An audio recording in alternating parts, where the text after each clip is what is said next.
Hello and thank you for joining us on the Capitol Report on NTD television. I'm your host, Steve Lance. What's the fate of gun control legislation? The House today takes a vote as a high-profile hearing unfolds in which Uvalde victims' parents and a student survivor testified before Congress. NTD's Iris Tao brings us more.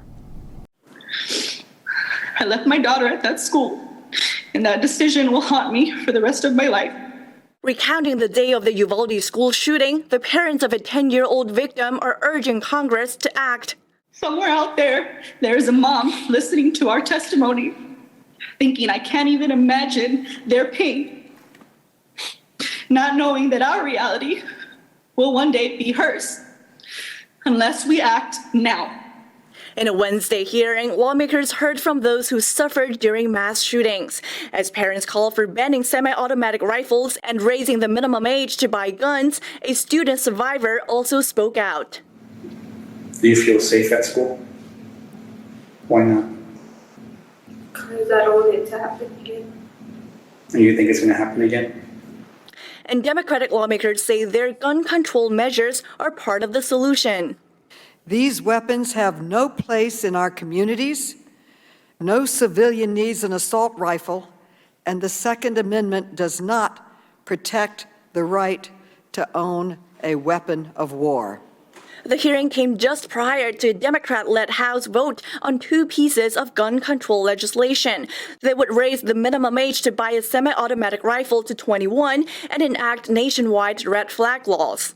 Leading up to the voting, Republican House leaders urged their members to vote no. And if the leftist policies in these gun-grabbing bills worked, then New York, Chicago, Los Angeles, these cities would be safer than Mayberry. They said such policies would infringe on people's Second Amendment rights and will not, in fact, work. Criminals prey on law-abiding citizens, and the gun laws are just one more advantage for the criminals over the law-abiding citizens. And that is the endemic flaw with all of this legislation. But Congressman Massey told me that one thing he might work with Democrats on is to enhance background checks by including juvenile criminal records in a federal database. Meanwhile, upon passing the House, the legislative package by House Democrats is unlikely to pass in the Senate. But senators on both sides did say they are trying to reach a consensus on a different and more tailored package by the end of this week. Reporting in Washington, D.C., Iris Tao, NTD News. An armed man was arrested near Supreme Court Justice Brett Kavanaugh's home in Maryland. Nicholas John Rosk from California was charged with attempted murder. President Biden condemned the attempted attack on Kavanaugh and says that he supports increasing funding for the justice's security. The Department of Homeland Security warned in May that there was an increase in threats to the court after a draft opinion on Roe v. Wade was leaked to the public. Rosk says he was upset about the opinion and the recent school shootings. Last month, the Washington Post reported that a neighbor held regular pro-abortion protests near Justice Kavanaugh's home. Congressman Steve Scalise, who was shot in 2017 at a baseball practice for a congressional game, criticized Democrats for encouraging protesters. We were vocal a few weeks ago, speaking out against this encouragement you saw from the White House on down to encourage people to go to the homes, the private homes of Supreme Court justices. It is a dangerous trend. Maryland Governor Larry Hogan tweeted, quote, "I call all leaders in both parties in Washington to strongly condemn these actions in no uncertain terms." With the talks of gun rights restrictions getting heated, how practical are these regulations in real life? And where are the boundaries? I talked to Lieutenant Colonel Alan West to get his perspective. Lieutenant Colonel Alan West, thank you again for joining us. It's always a pleasure, Steve. President Biden has come out with pretty strong statements that he's pushing for a serious crackdown on gun rights restrictions. What's the temperature right now? Well, the temperature is that we don't want to go down the path of what we just saw Justin Trudeau announce up in Canada, where you will not have any buying, selling, trading, or the import of firearms. The Second Amendment is an enumerated right to citizens here in the United States of America. It is codified in our rule of law, and it's very troubling and disconcerting when you have the President of the United States of America, who is supposed to uphold the Constitution, comes out and says that the Second Amendment is not absolute. When if you're going to pick and choose which one of our Bill of Rights is not absolute, where does it start, and where does it end? And so I see this as a reaction from the progressive socialist left, because they understand that here's a window of opportunity to once again emotionalize a tragedy, and as Rahm Emanuel said, never let a good crisis go to waste, so that they can undermine the Second Amendment, and we cannot allow that to happen. Colonel West, what do you say to people that say, do you really think you're going to need guns to fight your government? The Founding Fathers believed that, and let's just look at history. Every single instance where the government, totalitarian, tyrannical governments, have removed private gun ownership, what did they end up doing? They turned citizens into subjects. Adolf Hitler in the 1930s, when he was Chancellor of Germany, put Hermann Goering in charge of the Ministry of Interior, and what did they do? They had everyone conduct a gun registry, and then they took away private gun ownership. You come all the way to modern history of Hugo Chavez in Venezuela. One of the first things he did, took away private gun ownership. And now, what was once one of the most prosperous nations in the Western Hemisphere, people are being gunned down in the streets by the government, and they're also eating from garbage cans. So guess what? That's where history teaches that it leads to. This term reasonable gun rights legislation or gun control laws, when it comes to background checks, universal background checks, from your perspective, is this something that would fall into that category of reasonable? We already have background checks. And when people say that you can purchase a weapon online, that's a lie. I mean, you can order a weapon, but that weapon then has to be sent to a gun dealership or a federal firearms licensee, FFL, and you have to go, and guess what you have to do? You have to fill out a 4473 background check before that weapon can be released to you, and you have to pass that background check. What is happening in America is that when you look at this background check system, there are people falling through the cracks. In Texas, we had the shooting at the church, Sutherland Springs. The perpetrator there, the gunman there, was a dishonorably discharged member from the United States Air Force because of a domestic violence case. He was never entered into the background system. And so the Air Force failed, and therefore he was able to go and purchase an AR-15. But guess what? Stephen Williford was the simple citizen who had an AR-15, ran out of his house without shoes and engaged that gunman, and he neutralized him.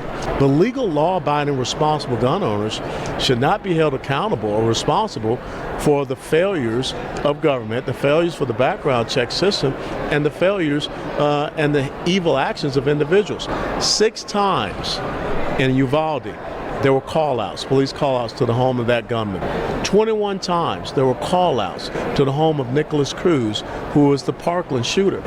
Why were those individuals not put into a system so that they would not be able to go out and purchase firearms?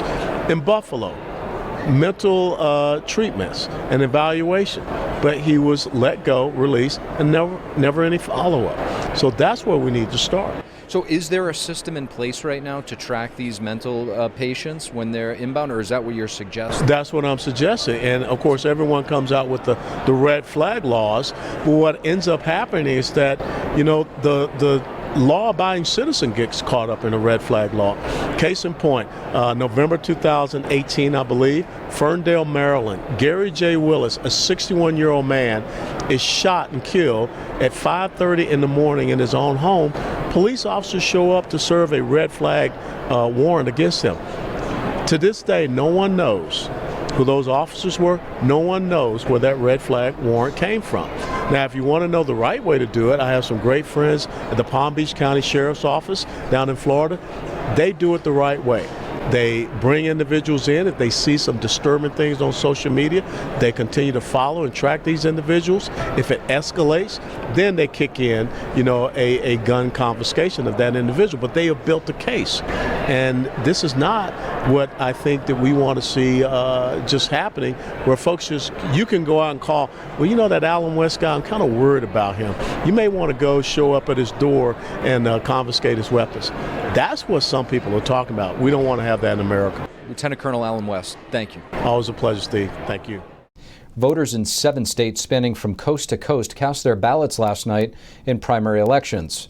And in California, voters who are fed up with soft-on-crime policies have successfully recalled a progressive Democratic district attorney in crime-ridden San Francisco. NTD's Melina Wisecup brings us the details. California voters have cast their ballots on key races for state and federal elections. California's Governor Gavin Newsom is set to face Republican gubernatorial nominee Brian Dahle. Governor Newsom successfully defeated a recall last year and has a good chance of winning re-election. And San Francisco residents have voted to boot their district attorney, Chesa Boudin, out of office. I just don't think he's the right fit for the city at this time. So hopefully we'll find someone that can tackle the issues a little bit in a different way. Crime and safety in San Francisco were really important issues for me, so that's why I voted in the recall. Some Californians who are opposed to Boudin have said he's too soft on crime. NTD's California-based reporter David Lamb spoke to a spokesman for the campaign calling for Boudin's recall, who described the recall as a bittersweet victory.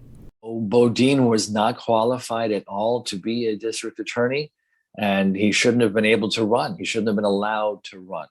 So we have to look at what happened. You know, people died, people were injured, people were beaten, stores were looted, businesses wrecked as a result of Boudin. And some of California's House seats were on the ballot. A special election to fill Devin Nunes' seat is likely to be filled by a Trump-endorsed candidate, Connie Conway. And California's 40th district will be a close race for midterms. Republican Congresswoman Young Kim will face Democrat candidate Asif Mahmood. Mahmood won around 5,000 more votes than Young did in the primary. In Iowa, Republican Senator Chuck Grassley will face Democrat primary winner Michael Franken. And in New Jersey, the result this November is expected to play a part in deciding the majority party in the House of Representatives. At least 4 sitting Democrats are anticipating tough challenges from their Republican opponents this fall. One of those Democrats is Congressman Tom Malinowski, who's set to face Republican primary winner Thomas Keene Jr. And in New Mexico, progressive Gabriel Vasquez will be vying to flip a seat that's now held by Republican Congresswoman Yvette Harrell. Melina, if you could, please tell us some of the House races that could potentially influence the majority in the House. Yes, Steve, so there are a few toss-up races that we saw from last night's primaries. One of those toss-up races is New Mexico's 2nd district. This is an area that has flip-flopped between Republicans and Democrats in the past couple of years. Right now, that district is held by a Republican congresswoman, and she will be facing a progressive challenger come November. So this is one seat to look at. Also, another area to look at would be New Jersey. This is a state where Republicans are really trying to flip some seats, as well as California. Now, it's important to keep in mind that Democrats hold a very slim majority in the House, so Republicans would only need a net gain of just 5 seats in order to take control of the chamber. Steve, back to you. Thank you for watching the Capitol Report. If you want to see our full broadcast, check us out at epochtv.com.